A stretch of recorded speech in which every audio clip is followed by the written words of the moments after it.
Good evening दोस्तों, मैं संदीप कुमार। मैंने आज आप सबके लिए लेकर के आया सर एक जबरदस्त एक मस्त टॉपिक। कंडीशन ये है ना सर कि आज की क्लास जो होने वाला है ना उसका नाम पता है क्या? टॉप 90 क्वेश्चन का ये तीसरा क्लास है सर। और मैंने आप सबके बीच साइंस में कितना तो टॉप 90 क्वेश्चन लघु प्लस दीर्घ उत्तरीय जिसका आज हमारा तीसरा क्लास है। और मैंने आपको बोला सर कि 90 से ही मामला फौसी। 90 क्वेश्चन से ना तो 1% उधर जाएगा ना तो 1% इधर जाएगा। जिस प्रकार से पिछले साल मैंने 80 क्वेश्चन करवाया था लघु प्लस दीर्घ उत्तरीय, और ये 80 क्वेश्चन से ना तो एक क्वेश्चन उधर गया था ना तो एक क्वेश्चन इधर गया था। वो सारे का सारे वीडियो अभी तक यूट्यूब पे पड़ा हुआ है। और 2022 वाला जाकर के पेपर मिला लेना पूरा वीडियो से मेरा। अगर एक क्वेश्चन घसक गया ना रे तो हम अपना एक बाल घसका लेंगे, ठीक है ना सर। तो चलिए आइए सर आज की क्लास को करता हूं शुरुआत। और आज की क्लास का आता है ना सर कि ये क्लास ना तो मेरे नाम ना तो तेरे नाम, ये क्लास सिर्फ और सिर्फ बोर्ड एग्जाम के नाम, ठीक है ना सर। क्योंकि आज की क्लास में बड़ा ही मजेदार सवाल है। और एक बात और आप सभी से मैं कहना चाहता हूं सर कि जो लोग बहुत सारे बच्चे ऐसे हैं जो कमेंट कर रहे हैं कि सर सिर्फ हम आपका ही क्वेश्चन पढ़ रहे हैं, तो हम उनको कहना चाहते हैं कि आप दिल खोल के पढ़िए। अगर थोड़ा सा अगर 1% अगर आप निगेटिव सोच रहे हैं ना सर ये सब सवालों पे, ऐसे क्वेश्चन पे अगर आप 1% निगेटिव सोच रहे हैं तो समझ लीजिए ना कि सर आप गलत सोच रहे हैं। हमको लगता है कि आप ये नहीं सोच रहे होंगे, आपको सोचवा रहा होगा किसी ने, किसी टीचर ने। तो प्लीज सर उनसे रिक्वेस्ट है कि अगर आप सच्चे दिल से मेहनत कीजिएगा इसके प्रति तो आप भी इसमें कॉन्फिडेंस से कहिएगा कि हकीकत में वही आएगा जो हम पढ़ाएंगे, ठीक है ना सर। तो मैं आपसे ज्यादा टाइम नहीं मांगता हूं सर कि आप मेरा मात्र 5 से 7 क्लास कीजिए। और अगर आप में परिवर्तन नहीं दिखेगा सर तो मेरा क्लास देखना छोड़ दीजिएगा। बस मैं आपसे इतना ही रिक्वेस्ट करता हूं, क्योंकि सर ये क्लास को लेकर के बहुत ज्यादा पिछले बार से इस बार ज्यादा हंगामा होना शुरू हो गया सर। तो मैं आपसे रिक्वेस्ट इतना ही करता हूं कि शिद्दत से पढ़िए, बस शिद्दत से रिजल्ट भी होगा सर। क्योंकि अब की बार 482 से भी पार। पिछले बार तो 482 पे नु अटक गया री, अब की बार एक रिकॉर्ड भी टूटेगा। हाँ चलो रिजल्ट देगा तब नु भाई आ जाओ, तब ने संदीप तुम लोग रिजल्ट देगा तब ने संदीप कुमार हकरेगा। हाँ और रिजल्ट कैसे होगा? जब हम पढ़ाएंगे, और हम वही पढ़ाएंगे जो एग्जाम में आएगा तभी नु रिजल्ट देगा। देखिए सर आज की सबसे पहला क्वेश्चन होता है ना कि 2 क्वेश्चन में मैंने पिछले 2 क्लास में 55 क्वेश्चन करवाए थे। तो आज आपका क्वेश्चन नंबर 11 से शुरू होगा। कहता है उत्सर्जन किसे कहते हैं? उत्सर्जन है क्या सर? तो उत्सर्जन साफ शब्दों में कहा जाता है कि शरीर के अंदर जितने भी गंदगी वाला पदार्थ है उसको शरीर से बाहर निकालने की प्रक्रिया को हम लोग क्या कहते हैं? उत्सर्जन कहते हैं। कहेगा बस सर जी हमको तो याद हो गया। क्या याद हो गया रे? तो शरीर के अंदर जितना भी अपशिष्ट पदार्थ है ना उसको शरीर से बाहर निकालने की क्रिया को हम लोग क्या कहते हैं? उत्सर्जन कहते हैं। तो क्या हम लोग अब डिफिनेशन ऐसा ही लिखेंगे ना? ऐसे लिखोगे ना डिफिनेशन तो सिर्फ और सिर्फ तुम फर्स्ट डिवीजन होगो। अगर टॉप करना है ना सर तो टॉप की तरह परिभाषा भी होनी चाहिए। हाँ देखो तो सबसे पहली बात यह है ना कि याद करने का सबसे बेहतरीन तरीका है। और उत्सर्जन क्या बोलता है कि शरीर के अंदर जितना भी गंदगी पदार्थ है ना उसको शरीर से बाहर निकालने की क्रिया को हम लोग क्या कहते हैं? उत्सर्जन कहते हैं। अगर इसी को अगर मैं साइंस की भाषा में बोलूं तो कहता है किसी सजीव, अच्छा अब सोचो रे बाबू, तो सजीव मतलब वो प्राणी जो सांस लेता है, जो जीवित प्राणी है उसी को हम लोग क्या कहते हैं? सजीव प्राणी। कहता है सर क्या कि किसी सजीव के शरीर के अंदर, किसी सजीव के शरीर के अंदर अपशिष्ट अनावश्यक, अपशिष्ट मतलब अनावश्यक, अपशिष्ट मतलब अनावश्यक। कहता है अपशिष्ट अनावश्यक, अनावश्यक का मतलब जो शरीर में जिसकी आवश्यकता नहीं है, तो ऐसे पदार्थों को शरीर से बाहर निकालनी चाहिए। अब सोचो मेरे शरीर में पथरी हो गया, पथरी की आवश्यकता है। हाँ पथरी की आवश्यकता है सर, हर बॉडी में पथरी होता है सर, लेकिन उसकी कैपेसिटी थोड़ा सा बढ़ जाती है ना तो थोड़ी सी आपकी जान पे हमला हो जाता है, ठीक है ना। तो ये बोला कि किसी सजीव के शरीर के अंदर उपस्थित, किसी शरीर के अंदर उपस्थित अनावश्यक पदार्थ को उसके शरीर से, उसके शरीर में विभिन्न अंगों के द्वारा, उसके शरीर में विभिन्न अंगों के द्वारा बाहर निकालने की प्रक्रिया को हम लोग क्या कहते हैं, उत्सर्जन कहते हैं। आपके दिमाग में नहीं गया होगा, लेकिन ये बात तो आपके दिमाग में पक्का चल गया होगा कि शरीर के अंदर जितना भी गंदगी वाला पदार्थ है उसको शरीर से बाहर निकालने की क्रिया को हम लोग क्या कहते हैं, उत्सर्जन कहते हैं। इसको साइंस की भाषा में हम लोग कहते हैं कि किसी सजीव की शरीर के अंदर उपस्थित, अपशिष्ट नहीं है सर, ये उपस्थित अनावश्यक मतलब जो आवश्यकता लायक नहीं है उसे हम लोग क्या कहेंगे, अनावश्यक पदार्थों को उसके शरीर में विभिन्न अंगों के द्वारा, अब सोचो मेरे भाई, सोचो ना रे भाई, ए मोहतरमा सोच नू रे, हाँ दिल से सोचना, मोहब्बत से सोचना, प्यार हो जाएगा मेरे यारो। देखो अब हमको शरीर से अनावश्यक पदार्थ को शरीर से बाहर निकालना है, तो पसीना के माध्यम से भी शरीर से बाहर निकलता है, मूत्रालय के भी माध्यम से शरीर से बाहर निकलता है, तो बहुत सारा माध्यमों से हमारा अपशिष्ट पदार्थ जो है ना शरीर के अंदर उसको बाहर निकलता है, ठीक है ना। तो ये जरूरी नहीं कि शरीर से बाहर निकालने के अनावश्यक पदार्थों के एक ही उपाय है, बहुत सारे उपाय है सर। इसीलिए बोला गया है कि किसी सजीव शरीर के अंदर उपस्थित अनावश्यक पदार्थ को उसके शरीर में विभिन्न अंगों के द्वारा बाहर निकालने की प्रक्रिया को हम लोग क्या कहते हैं, उत्सर्जन कहते हैं। तो एक बार सब कोई आना है और शिद्दत से मेरे साथ बोलना है। क्या बोलना है सर, कि किसी सजीव की शरीर के अंदर, किसी सजीव की शरीर के अंदर उपस्थित, शरीर के अंदर क्या उपस्थित अनावश्यक, कैसा अनावश्यक, जिसकी आवश्यकता नहीं है, अनावश्यक पदार्थों को उसके शरीर में विभिन्न अंगों, मतलब एक अंग के द्वारा शरीर से बाहर नहीं निकलना, विभिन्न मतलब बहुत प्रकार के अंग से शरीर से बाहर से निकलता है, ठीक है ना। तो विभिन्न अंगों के द्वारा बाहर निकालने की प्रक्रिया को हम लोग क्या कहते हैं, उत्सर्जन कहते हैं। तो क्या मैंने जो बोला वो चमका ना जी, अरे एस या नो तो बोलिए ना जी, देख नू रहा है रे विनोद, क्वेश्चन तो सीधे भेजा में जा रहा है रे। हाँ अगला कहता है ना सर कि प्रकाश के परावर्तन के नियम को लिखे। कहता है ना कि तेरी आंखों में मेरा चेहरा दिखता है। हाँ अब पता है ये सब नहीं दिखेगा, अब तुरंत दिखेगा सीधे बोर्ड एग्जाम का चेहरा तो आँख में।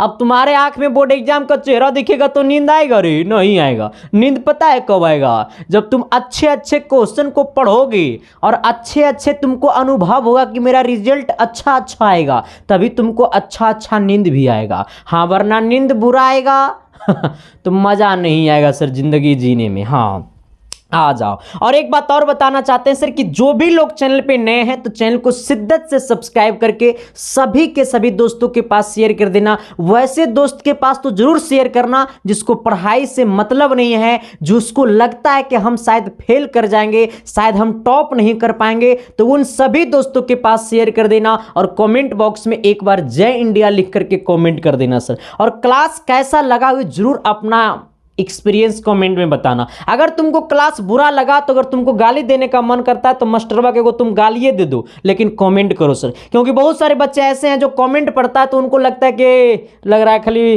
कमेंटवा कुल पॉजिटिव है, निगेटिव कमेंट नहीं है इसमें। तो निगेटिव कमेंट अगर तुमको लगता है कि हम गलत अगर पढ़ा रहे हैं, सही हमारा बात को समझ में तुमको नहीं आ रहा है, तो ये भी बोल देना कि रे मास्टरवा तोर बात हमारा समझ में नहीं लो। क्योंकि देखो भाई बात बोलो क्लियर, क्योंकि तुम्हारा भविष्य हम खेलना नहीं चाहते, क्योंकि तुम्हारा भविष्य बहुत लंबे है सर। क्योंकि आपका मतलब सपना जो है ना सर, आपकी मम्मी पापा घर में बैठ के इंतजार कर रहा है। तो सिर्फ मैं आपके आंख में धूली नहीं झोंकूंगा, आपके मम्मी पापा के आंख में भी धूली झोंकूंगा अगर मैं आपको आंख में धूली झोंकूंगा तो।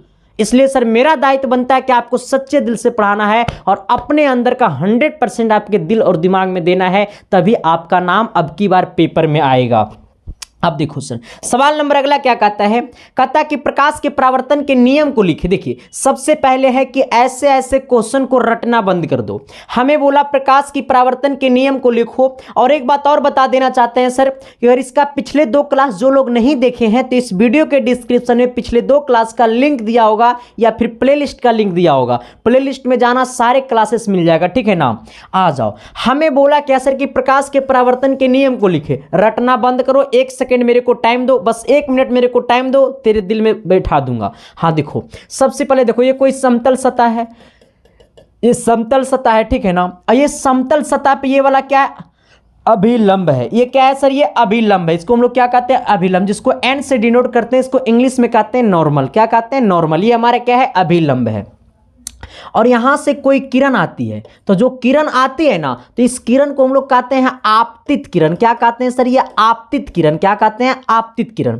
जब ये किरण आती है तो इस बिंदु पे, इस समतल सतह पे पड़ने के बाद इसको निकल जाना चाहिए था ऐसे, लेकिन ये ऐसे निकल करके ना, ऐसे ना निकल करके ये क्या हो जाता है, इस प्रकार से ये परावर्तित हो जाता है। क्या हो जाता है सर? ये परावर्तित हो जाता है। तो आने वाली किरण को आपतित किरण, जाने वाली किरण को परावर्तित किरण। अब सोचो सर, ये कौन सा किरण है? तो ये परावर्तित किरण है। कौन सा किरण है सर? ये परावर्तित किरण है। कौन सा किरण है सर? तो ये परावर्तित किरण है। ये परावर्तित किरण है, ठीक है ना, परावर्तित किरण है। अब सोचो, बस इतने से कहानी खत्म हो गया। अब देखो, ये समतल सतह है, ये वाला अभिलंब है, इसे हम लोग क्या कहते हैं? अभिलंब। क्या कहते हैं? अभिलंब। क्या कहते हैं सर? अभिलंब। इसको एन से डिनोट किया जाता है। अब देखो, आने वाली किरण को आपतित किरण, जाने वाली किरण को परावर्तित किरण। अब सोच लेना रे मेरू भाई कि ये आपतित किरण को हम लोग इंग्लिश में कहते हैं इंसिडेंट रे। ये आपतित किरण और ये अभिलंब के साथ जो कोण बनाता है, इसे हम लोग कहते हैं कोण आई। क्या कहते हैं? कोण आई। फिर से मेरी बात को सुनना, शिद्दत से सुनना, प्यार से सुनना, मोहब्बत से सुनना, दिल में जगह मिल जाएगा सर। अब देखो यहां पे देखना, ये आने वाली किरण को आपतित किरण और ये वाला क्या है? अभिलंब। तो ये आपतित किरण और ये वाला अभिलंब के बीच को जो कोण बनाता है, ये होता है क्या? कोण आई। और ये वाला अभिलंब और ये वाला परावर्तित किरण के बीच का जो कोण बनाता है, ये क्या बनाता है? कोण आर। मैंने आपको दो बात बोला। कितना बात बोला मेरे बीड़ू भाई? दो बात बोला। ए मोहतरमा सुन, अरे हाँ, कितना बात बोला? दो बात बोला। पहला बात क्या बोला कि ये आपतित किरण और अभिलंब के बीच का जो कोण बनाता है, उसे हम लोग क्या कहते हैं? कोण आई। और ये वाला परावर्तित किरण और ये अभिलंब के बीच का जो कोण बनाता है, वो कहता है कोण आर। अब सोचना, यहां पे जो कोण आई होता है, वो कोण आर का क्या होता है? बराबर होता है। तो प्रकाश के परावर्तन का पहला नियम, प्रकाश के परावर्तन का पहला नियम कि आपतन कोण, ये आई को हम लोग कहते हैं आपतन कोण। आपतन कोण परावर्तन कोण के क्या होते हैं? बराबर होते हैं। आई मीन्स कोण आई बराबर कोण क्या होता है? आर होता है। फिर से मेरे बात को सुनने की कोशिश करना। प्रकाश की परावर्तन का दो नियम है। कितने नियम है मेरे बिड़ू भाई? दो नियम है। तेरी आंखों में मेरा चेहरा दिखता है, इन्हें सुनो तबे दिखेगा, ना तो पता है जंगल का चेहरा दिखेगा। हाँ देखो सर, मोहतरमा का चेहरा देखना है नूरी? हाँ, तो पढ़ाई से प्यार कर लो। 5 आगे 5 पीछे। हाँ देखो, मैंने क्या बोला सर कि ये वाला आपतित किरण और ये वाला अभिलंब, ये वाला आपतित किरण, ये वाला अभिलंब के बीच का कोण क्या कहते हैं? कोण आई। ये वाला परावर्तित किरण और ये वाला अभिलंब के बीच का कोण क्या कहते हैं? कोण आर। तो पहला मैंने क्या बोला कि कोण आई इक्वल टू कोण आर। और कोण आई बोले तो आई का मतलब होता है आपतन कोण और कोण आर का मतलब होता है परावर्तन कोण। तो प्रकाश के परावर्तन का पहला नियम यही है कि आपतन कोण बराबर परावर्तन कोण। चलो अब दूसरा नियम की ओर हम लोग बढ़ते हैं। दूसरा नियम क्या कहता है कि ये वाला आपतित किरण का देखो, यहाँ पे ऐसे आना। अरे पढ़ाई का मतलब होता है पूरा सारे आम खोल देना साइंस को। देखो ये आने वाली किरण को आपतित किरण, तो ये आप यार मैंने इसको बदला। ये देखो यहाँ पे देखना, ये वाला, ये हमारे साथ काहे खेला कर रहा है।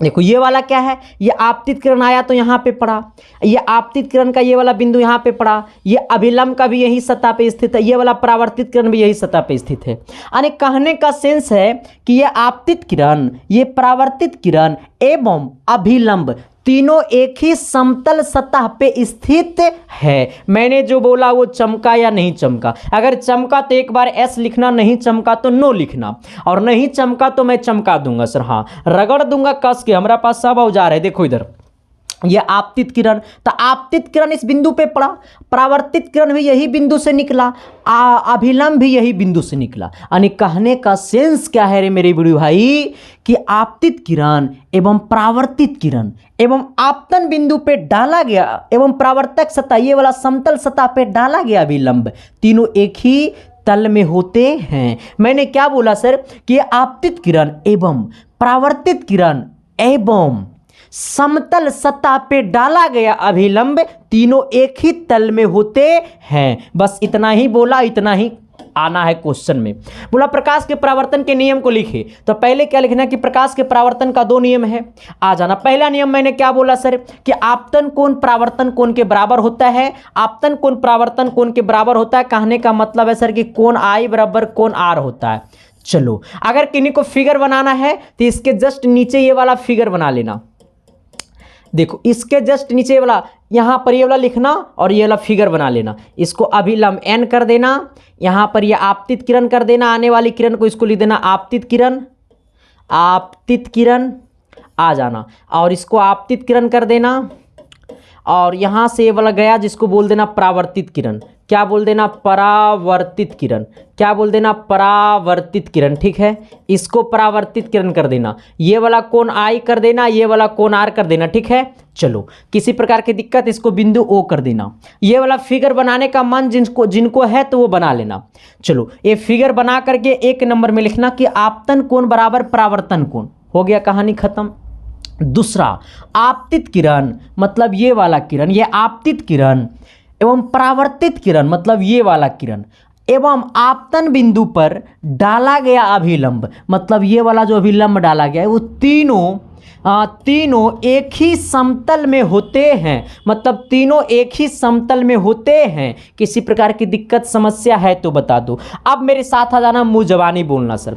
मैंने क्या बोला सर कि आपतन कोण बराबर परावर्तन कोण। दूसरा मैंने क्या बोला सर कि आपतित किरण कौमा परावर्तित किरण एवं आपतन बिंदु पे डाला गया अभिलंब तीनों एक ही तल में होते हैं।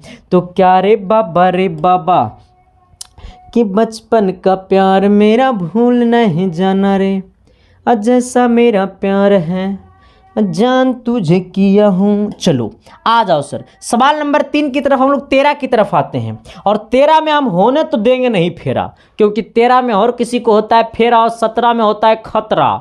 हाँ हम कहेंगे ना रे बाबा ना, और 10 में होता है मामला बस, हम कहेंगे ना रे बाबा ना। देखो सर कंडीशन ये है ना सर कि पढ़ाई को मतलब सिर्फ मतलब एक पढ़ाई को एक अलग उमंग में लो सर, कि पढ़ाई हमारे जीवन का वो चीज़ है जो मेरे मस्तिष्क को खोलता है सर।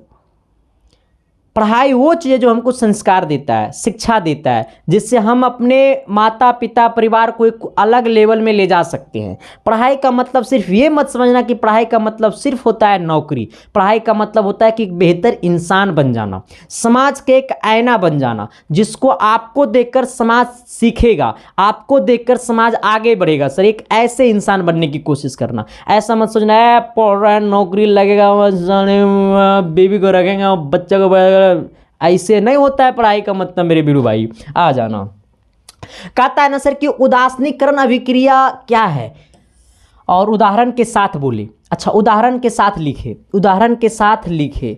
देखो सबसे पहली बात है ना सर कि ये लघु उत्तरीय क्वेश्चन है। हमको क्या बोला, उदासीनीकरण अभिक्रिया क्या है। उदासीनीकरण अभिक्रिया पता है क्या है, कि जब अम्ल और क्षार मिलके जब अभिक्रिया करती है तो बनाता है लवण प्लस जल। क्या बनाता है, लवण प्लस जल। देखो जब अम्ल प्लस क्षार मिलेगा तो बनाएगा लवण। क्या बनाएगा सर, लवण प्लस जल। यही क्या हो गया सर आपका उदासीनीकरण अभिक्रिया। तो उदासीनीकरण अभिक्रिया का सबसे बेहतर फॉर्मूला इतना याद कर लो, कहानी खत्म हो गया, मामला फिट हो गया। अगला बार चेहरा भी सज जाएगा, पहले बढ़िया रिजल्ट लाओ ना तब ना।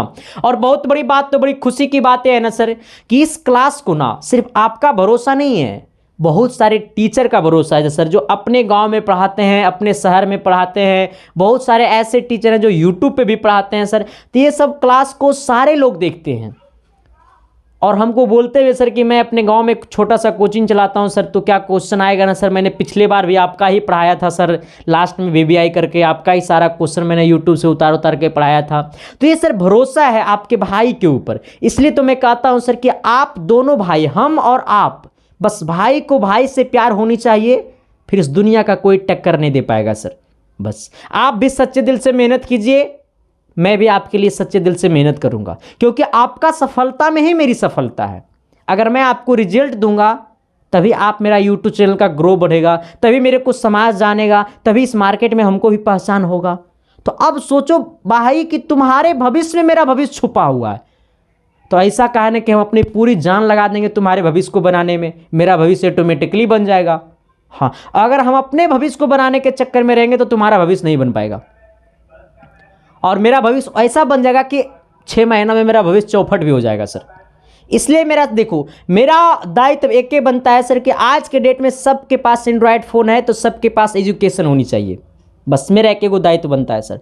और एजुकेशन को इस लेवल में लेना है सर कि इंसान को ये ना पता चले कि हम पढ़ करके उठे या फिल्म देख करके उठे, ठीक है ना सर। फिल्म देख के उठोगे तो इतना एनर्जी नहीं मिलेगा जितना एनर्जी हमारा क्लास को देखने के बाद मिलेगा। बच्चा लोग कमेंट करता है सर, कहता है ना कि अम्ल और क्षार जब मिलता है तो क्या बनाता है, लवण प्लस जल बनाता है। तो यही मैंने लिखा कि वह अभिक्रिया जिसमें अम्ल तथा क्षार की अभिक्रिया के फलस्वरूप, मतलब वह अभिक्रिया जिसमें अम्ल तथा क्षार की अभिक्रिया के फलस्वरूप जल तथा लवण बनाता है उसे उदासीनीकरण कहते हैं। अच्छा, ये वो परिभाषा रटने वाला है, हम तो सीधे कहते हैं सर मैथ और science is the real life.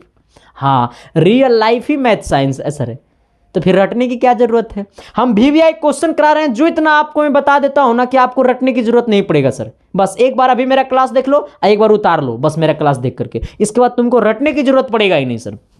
आ जा, तो मैंने क्या बोला कि वह अभिक्रिया जिसमें अम्ल तथा क्षार की अभिक्रिया के फलस्वरूप, मतलब कहने का सेंस है कि जब अम्ल और क्षार की अभिक्रिया होती है तो जल तथा लवण बनाती है, और जल तथा लवण बनाती है तो उदासीनीकरण कहलाती है। मैंने क्या बोला बिड़ू भाई कि जब अम्ल, क्या रे मेरे मोहतरमा, जब अम्ल प्लस क्षार मिलती है तो क्या बनाती है, तो अम्ल प्लस क्षार मिलती है तो लवण प्लस जल बनाती है।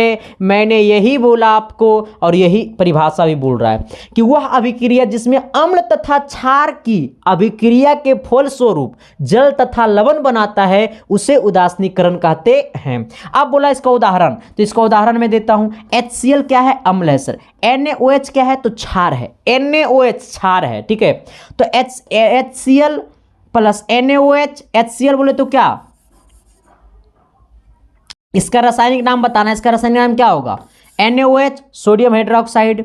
जब ये दोनों अभिक्रिया करेगा तो बनाएगा NaCl सोडियम क्लोराइड, लवण है, ठीक है, प्लस H2O। H2O क्या है, वाटर है सर। ये H2O क्या है सर, ये वाटर है। वाटर बोले तो जल, ठीक है सर, क्या है, जल है। तो मैंने क्या बोला सर कि वह अभिक्रिया जिसमें अम्ल तथा क्षार की अभिक्रिया के फलस्वरूप जल तथा लवण बनाता है उसे हम लोग उदासीनीकरण कहते हैं, जो कि आपका एग्जाम्पल है HCl प्लस NaOH। NaOH क्षार है, HCl जो है वो अम्ल है। जब ये दोनों मिलेगा तो बनाएगा NaCl, यानी लवण प्लस H2O कहे तो जल।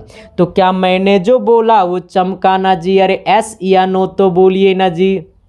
देखो भाई, ये वाला सवाल गड़बड़ा गया, ठीक है, ये वाला सवाल गड़बड़ा गया, ठीक है। इसको मैं कैसे, इसको मैं देखो, ये 13 नंबर सवाल जो है ना सर, ये थोड़ी सी फेरा हो गया, ठीक है। इसमें हुआ क्या है ना कि मैं इसको थोड़ा सा पूरा भरी परिभाषा लिखवे नहीं किए, ये नहीं इसको नहीं होगा सर। ये देखो, ये पूरा मैंने परिभाषा नहीं लिखा, ठीक है। ये वाला 13 नंबर सवाल को काट देना। यहाँ तक इसका डेफिनेशन को मैंने चेंज करने की कोशिश कर रहा था, ठीक है, जो कि मैंने नहीं कर पाया। शायद मैंने चेंज किया हूँ, ठीक है। देखो मैंने चेंज किया हूँ, लेकिन सर हुआ क्या ना, कहाँ गया इसका फटा हुआ, कहाँ गया, मैं चेंज किया हूँ, ठीक है। देखो मैंने चेंज किया हूँ, इसका परिभाषा को मैंने चेंज किया हूँ, ठीक है। आप लिख लीजिए, चलो आ जाओ, आप लिख लीजिए यहाँ से, इसको काट दो, ठीक है, इसको काट दो, इसको काट दो और नीचे लिख लो, नीचे लिख लो। मैं लिखा देता हूँ नीचे, थोड़ा सा जल्दी में लिखना। जिप्सम को आइस्पात के बर्तन में 373 डिग्री केल्विन 373 केल्विन ताप पर गर्म करने से यह जल के 1/2 अणुओं का त्याग, ठीक है ना, अणुओं का त्याग कर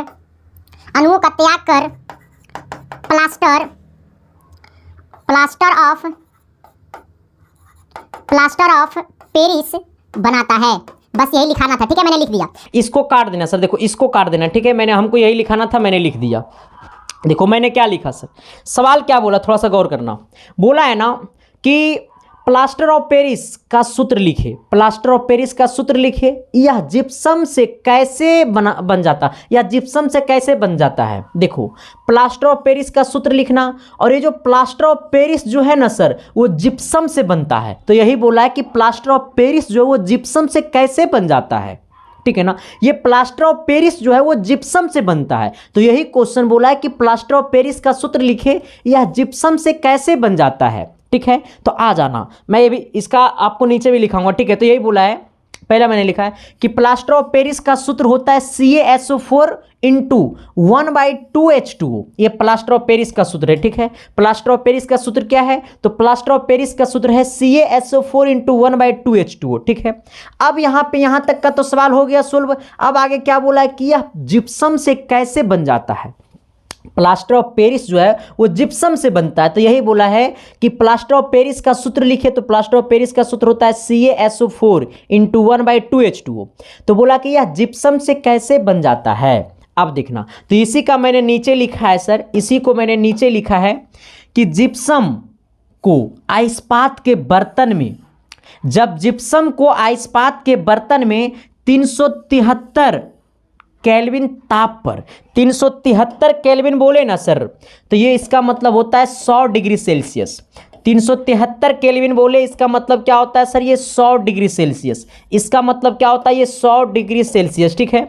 तो मैंने यही लिखा कि जिप्सम को आइस्पात के बर्तन में 373 केल्विन ताप पर गर्म करने से यह जल के 1/2 अणुओं का, एक मतलब 1.1/2 अणुओं का त्याग कर प्लास्टर ऑफ पेरिस बनाता है। मेरा बात को समझ गया कि नहीं समझा? मैंने जो बोला मेरा बात को समझा कि नहीं समझा? मैं पूछ रहा हूं सर, मैंने जो बोला मेरा बात को समझा कि नहीं समझा? मैंने क्या बोला सर कि जिप्सम को जब आइस्पात के बर्तन में 373 केल्विन ताप पर गर्म करने से, जिप्सम को आइस्पात के बर्तन में 373 केल्विन ताप पर गर्म करने से यह जल के 1/2 मतलब 1.1/2 अणुओं का त्याग कर, 1.1/2 अणुओं का त्याग कर, कितना अणु का त्याग करता है, तो 1/2 अणुओं का त्याग कर प्लास्टर ऑफ पेरिस का बनाता है। जल के किसका, तो जल के 1/2 अणुओं का त्याग कर प्लास्टर ऑफ पेरिस बनाता है। तो एक बार मेरे साथ आना, इसका फॉर्मूला भी लिखना है, ठीक है। देखो इसका जस्ट नीचे इसका ये वाला फॉर्मूला लिख देना, सी तेरे आँखियों की बार तेरा होंठ का शिकार। चलो हाँ, क्या लिखना है सर, इसका फॉर्मूला होता है Ca। अच्छा ये क्या है सर, देखो सबसे पहले जिप्सम को इस्पात के बर्तन में रखेंगे, तो जिप्सम का फॉर्मूला क्या होता है, CaSO4 इंटू 2H2O। ये हमारा किसका फॉर्मूला है, ये जिप्सम का फॉर्मूला है। अगर यही जिप्सम को किसके, तो आइस्पात के बर्तन में 373 डिग्री ताप पर, 373 ये 373 केल्विन ताप पर जब गर्म करेंगे तो क्या बनाएगा, तो बनाएगा CaSO4 इंटू 1/2H2O। 1/2H2O बोले तो प्लास्टर ऑफ पेरिस, ठीक है, प्लस कितना अणु को त्याग कर देता है, तो जल के 1/2 अणुओं का त्याग करता है, तो 1/2 H2O हो जाएगा, है ना सर। अब सोचो मेरे भाई कि अगर तुमको ये मन करे ना, तो इस बात को देखो ये बात को तुम देखो, ये बात को देखो, ये वाला 1/2 को तुम्हारा मन करे ना, तो 2 एकम 2 और 2 एक 3, यानी तुम इसको लिख सकते हो 3/2 H2O भी। ये 1/1/2 को हटा करके इसको लिख सकते हो 3/2 H2O, ठीक है। तो मैंने क्या बोला सर, बोला है क्वेश्चन क्या कि प्लास्टर ऑफ पेरिस को, देखो ऐसे मैं कर दूं, रुक जाओ, देखो आलतू फालतू को सबसे पहले मैं मिटा देता हूँ, ठीक है। देखो ये सब चीज़ को मिटा देता हूँ, जो काम लायक नहीं है इसको मैं मिटा देता हूँ। इसके बाद फिर से इसको एक बार आपको मैं बता देता हूँ, ठीक है। तेरी अखियों की बार तेरा होंठ का शिकार। चलिए आइए सर, आप देखिए हो गया यहाँ तक कहानी खत्म। मैंने क्वेश्चन क्या बोला कि प्लास्टर ऑफ पेरिस का सूत्र लिखिए, यह जिप्सम से कैसे बन जाता है? प्लास्टर ऑफ पेरिस जो है सर वो जिप्सम से बनता है, तो यही बोला है कि जिप्सम से कैसे बन जाता है। तो मैंने पहला लिखा कि प्लास्टर ऑफ पेरिस का सूत्र होता है CaSO4 × 1/2H2O। अच्छा, ये किसका फॉर्मूला है? तो ये जो यहाँ से यहाँ तक ये जो फॉर्मूला ये आपका जिप्सम का फॉर्मूला है। किसका फॉर्मूला है सर? ये जिप्सम का फॉर्मूला है, ठीक है। ये किसका फॉर्मूला है? जिप्सम का फॉर्मूला है, ठीक है ना। ये वाला यहाँ से यहाँ जो ये प्लास्टर ऑफ पेरिस का फॉर्मूला है। अब यहाँ सूत्र लिखने के बाद इसको काट देना। ये वाला लाइनों मैंने डिफिनेशन चेंज कर दिया था, ठीक है। अच्छा नहीं लगा हमको, ये डिफिनेशन अच्छा नहीं लगा हमको। लगा कि अगर ये डिफिनेशन लिखेगा बच्चा तो हो सकता है 2 नंबर की जगह 1 नंबर देगा, आ जाना। तब फिर मैंने क्या लिखे, नीचे लिखा कि जिप्सम को इस्पात के बर्तन में 373 केल्विन ताप पर गर्म करने से यह जल के 1/1/2 अणुओं का त्याग कर प्लास्टर ऑफ पेरिस बनाता है। इसके जस्ट नीचे फिर ये वाला समीकरण लिख देना, ठीक है। चलो इसको स्क्रीनशॉट मार लो, साइड हो जाते हैं सर, मार लो इसको स्क्रीनशॉट, ठीक है। चलो अगला सवाल की तरफ हम लोग बढ़ते हैं। सवाल नंबर अगला क्या कहता है, थोड़ी सी गौर करना। अगला सवाल बोलता है कि अम्ल क्षार में अंतर लिखिए। देखो 5 नंबरिया क्वेश्चन आ गया सर। 5 नंबरिया क्वेश्चन यही सब है, यही सब क्वेश्चन जो आपको 5 नंबर में देखने को मिलेगा। चलो सवाल नंबर अगला कहता है ना कि अम्ल और क्षारक में अंतर स्पष्ट कीजिए। देखो तो अम्ल और क्षारक में निम्नलिखित अंतर है। अम्ल और क्षारक में निम्न अंतर है। अम्ल और क्षारक में बहुत सारे अंतर है, ठीक है। तो पहला, एक साइड अम्ल लिखना, दूसरा साइड क्षारक लिखना। कहता है सर इसका स्वाद खट्टा होता है। अम्ल का जो स्वाद होता है वो खट्टा होता है, क्यों? क्योंकि H+ आयन देता है। और क्षारक का जो स्वाद होता है वो खारा होता है। कैसा होता है सर? खारा होता है, ठीक है। तो मैंने पहला क्या लिखा है कि अम्ल का जो स्वाद होता है वो खट्टा होता है और क्षारक का स्वाद कैसा होता है सर? तो खारा होता है। कहता है नीले लिटमस पत्र को लाल करता है। अम्ल जो है सर वो नीले लिटमस पत्र को लाल करता है। अम्ल जो है वो नीले को लाल करता है, लेकिन क्षारक जो है वो लाल को नीला करता है। लाल को नीला करता है। मैंने क्या लिखा सर कि यह जो अम्ल है वो नीले लिटमस पत्र को लाल करता है, लेकिन क्षारक जो है वो लाल लिटमस पत्र को नीला करता है। फिर मैंने नीचे क्या लिखा 3 नंबर में कि यह जल में विलय होकर हाइड्रोजन H+ आयन देता है। अम्ल जब जल में विलय हो जाता है तो हाइड्रोजन H+ आयन देता है, लेकिन यह जल में विलय होकर हाइड्रोक्साइड OH- आयन देता है, ठीक है सर। हाइड्रोजन जो है वो H+ आयन देता है, और क्षारक जो है वो OH- आयन देता है, ठीक है। तो अम्ल जो है वो हाइड्रोजन आयन H+ देता है और ये जो है हाइड्रोक्साइड आयन OH- देता है, ठीक है। चलो आते हैं इसका 4 नंबर की तरफ। इसका 4 नंबर में क्या है सर? कहता है सर क्या कि ये जो है ना ये मेथिल ऑरेंज को लाल कर देता है। अम्ल जो है वो मेथिल ऑरेंज को लाल कर देता है, लेकिन यह मेथिल ऑरेंज को पीला कर देता है। अम्ल जो है वो मेथिल ऑरेंज को क्या करेगा रे मेरे बीड़ू भाई साहब, मेरे साथ बोलो। अम्ल जो है वो मेथिल ऑरेंज को क्या कर देता है? लाल। लेकिन क्षारक जो है वो मेथिल ऑरेंज को क्या कर देता है? पीला। तो अम्ल क्या करता है? लाल। क्षारक क्या करता है सर? पीला। अम्ल क्या करता है? लाल। क्षारक क्या करता है? पीला। अगला कहता है सर कि इसका pH मान 7 से कम होता है। अम्ल का जो pH मान है वो 7 से क्या होता है? कम होता है, लेकिन क्षारक का जो pH मान है वो 7 से अधिक होता है। ये बात आपको पता होगा, ठीक है। तो अम्ल का pH मान 7 से कम, लेकिन क्षारक का pH मान जो है वो 7 से अधिक। अम्ल का pH मान 7 से कम, क्षारक का pH मान 7 से अधिक, ये बात आपको पता होगा। ये सवाल 5 नंबर में पूछेगा तो 5-5 पॉइंट लिखना, लेकिन 1 पॉइंट आपको हमने एक्स्ट्रा लिखा दिया इसलिए क्योंकि ऑब्जेक्टिव में पूछ देता है। 6 को लिख देगा तो भी चलेगा। यह क्षारक को उदासीन कर देता है। अम्ल जो है वो क्षारक को उदासीन कर देता है। अम्ल जो है वो क्षारक को उदासीन कर देता है, लेकिन यह अम्ल को उदासीन कर देता है, यानी क्षारक जो है वो अम्ल को उदासीन कर देता है। कहता है यह क्षारक को उदासीन करता है तो ये अम्ल को उदासीन करता है। तो एक बार मेरे साथ आना सर, दिल से आना, प्यार से आना, मोहब्बत से आना, जहां पे बैठे हो वहीं से बोलना। मैंने पहला क्या लिखा है सर कि अम्ल का स्वाद कैसा होता है? जल्दी बोलो मेरे भाई, बोलो ना यारो, बोलो ना रे। क्या मैंने बोला सर कि अम्ल का स्वाद कैसा होता है? खट्टा होता है। इसका स्वाद कैसा होता है? खारा होता है। अगला नंबर बोलना कि यह नीले लिटमस पत्र को क्या कर देता है?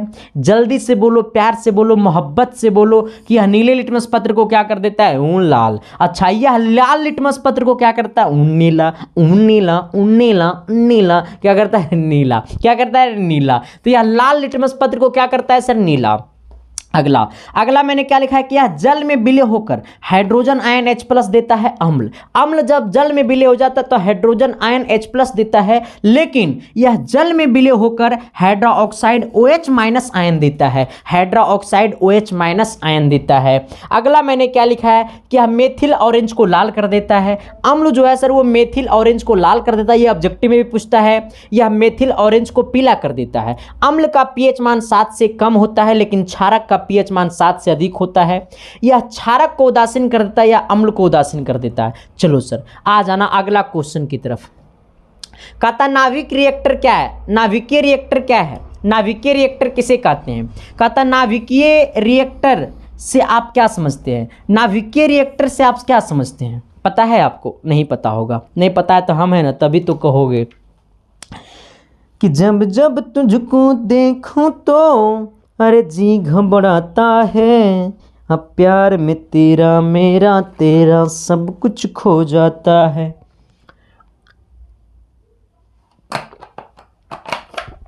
हाँ सर आइएगा।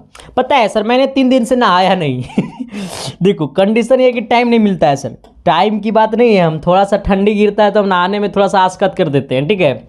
लेकिन आप लोग ऐसा नहीं कीजिएगा सर, थोड़ी सी वर्क ज़्यादा हो जाती है और ख़ुद को भी स्टडी करना रहता है सर, और आपको पढ़ाना भी रहता है सर, आपका नोट्स भी बनाना रहता है सर। आप देख ही लें कि कैसे मैं नोट्स बनाता हूँ, मैं अपने हाथों से लिखता हूँ सर। इसलिए लिखता हूँ क्योंकि मैंने किसी बुक के डिफिनेशन से नाम, बुक में डिफिनेशन थोड़ा सा टेढ़ा मेढ़ा होता है और टाइपिंग वाला जैसे मन होगा वैसे टाइपिंग कर देगा तो फिर आपको परेशानी हो जाएगा। इसलिए मैंने अपने हाथों से लिखता हूँ, शिद्दत से लिखता हूँ, प्यार से लिखता हूँ, मोहब्बत से लिखता हूँ, और इसी में लिखा रहता है कि अब की बार यही आएगा। आ जाओ। कहता नाभिकीय रिएक्टर से आप क्या समझते हैं? तो कहता है वह संयंत्र या संयंत्र, वह संयंत्र या वह संयंत्र जिसमें नाभिकीय ऊर्जा को उष्मा ऊर्जा में परिवर्तित करके विद्युत ऊर्जा प्राप्त की जाती है।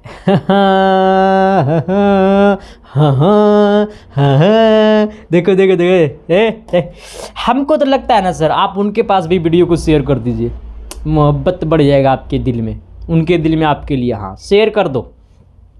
कहता है सर कि वह संयंत्र जिसमें नाभिकीय ऊर्जा को उष्मा ऊर्जा में परिवर्तित करता है। सबसे पहले क्या करता है तो ये नाभिकीय ऊर्जा को उष्मा ऊर्जा में परिवर्तित करता है, परिवर्तित करके विद्युत ऊर्जा प्राप्त करती है। नाभिकीय ऊर्जा को उष्मा ऊर्जा में परिवर्तन किया, इसके बाद विद्युत ऊर्जा प्राप्त की जाती है। उसी को हम लोग क्या कहते हैं? नाभिकीय रिएक्टर कहते हैं, या फिर उसी को हम लोग कहते हैं परमाणु रिएक्टर। तो एक साथ कितना सवाल को हमने ठोक दिया? 2 सवाल को ठोक दिया। अगर आपसे पूछेगा परमाणु रिएक्टर तो भी यही डिफिनेशन बोलेंगे, अगर आपसे पूछेगा नाभिकीय रिएक्टर तो भी यही डिफिनेशन बोलेंगे, ठीक है सर। तो मैंने आपको क्या बोला कि वह संयंत्र जिसमें नाभिकीय ऊर्जा को उष्मा ऊर्जा में परिवर्तित करता है।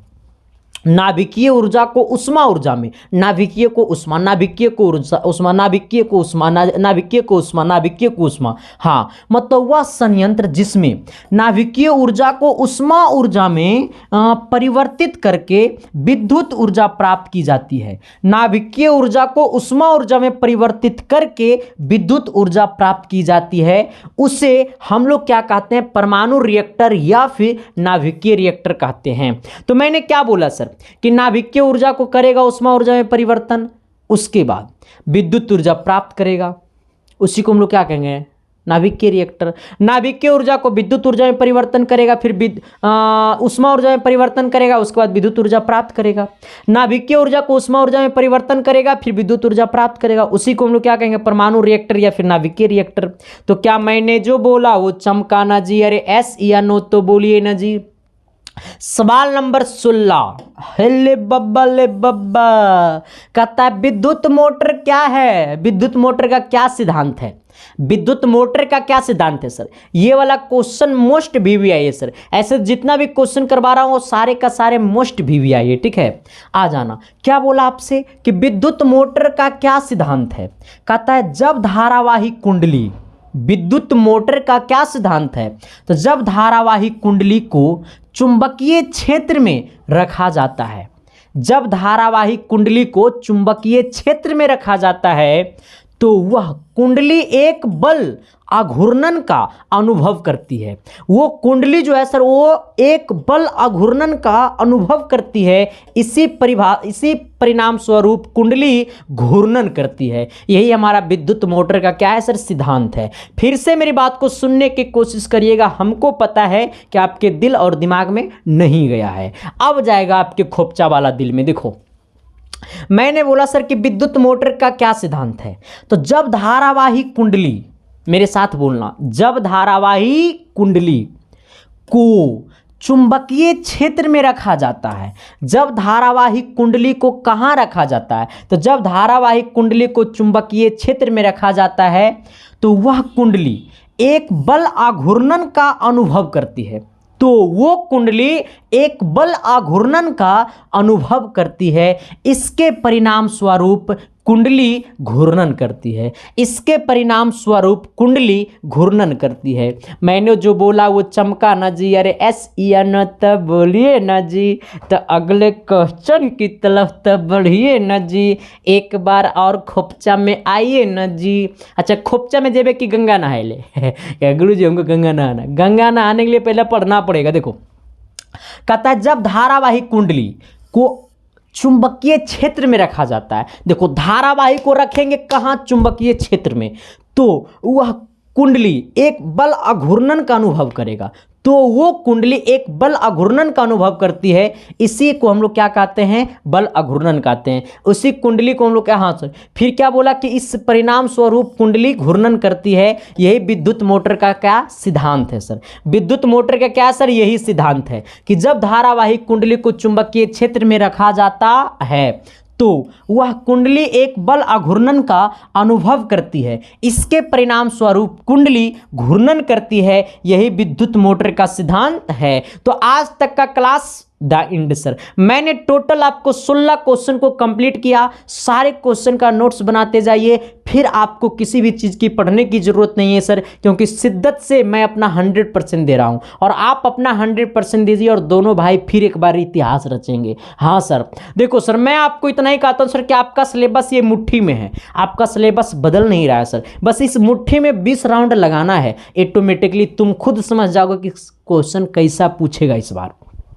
तो मैंने सर ये मुट्ठी में लगातार 50 बार मैंने राउंड लगाया, तब मैंने आपके सामने आया हूं सर सवाल को लेकर के। बहुत मेहनत और शिद्दत से लाता हूं सर क्वेश्चन को। तो आपसे उम्मीद है कि आप प्यार को दीजिए इस क्वेश्चन को, सभी दोस्तों भाइयों को बताएं और सभी को मोहब्बत मिलनी चाहिए, ठीक है ना सर। तो ये आपका परिवार है, इसके साइंस क्लासेस, इसको बहुत आगे लेकर के जाइए। एकदम धक्का धक शेयर करिए, धक्का धक सब्सक्राइब करिए, धक्का धक लाइक कीजिए, अच्छा लगे तो धक्का धक कॉमेंट कीजिए और गलत लगेगा तो भी कॉमेंट कीजिए, क्योंकि आपका कॉमेंट मैं पढ़ता हूँ सर। तो खराब रहता है तो उसको मैं कोशिश करता हूं अच्छा करने का, और अच्छा रहता है तो और अच्छा करने की कोशिश करता हूं, ठीक है। इसलिए कमेंट जरूर करना सर कि ये क्लास कैसा लगा, ठीक है। Thank you sir, love you. मिलते हैं आप सबको बीच अगली क्लास में, तब तक के लिए बाय। थैंक यू मेरे भाई, लव यू।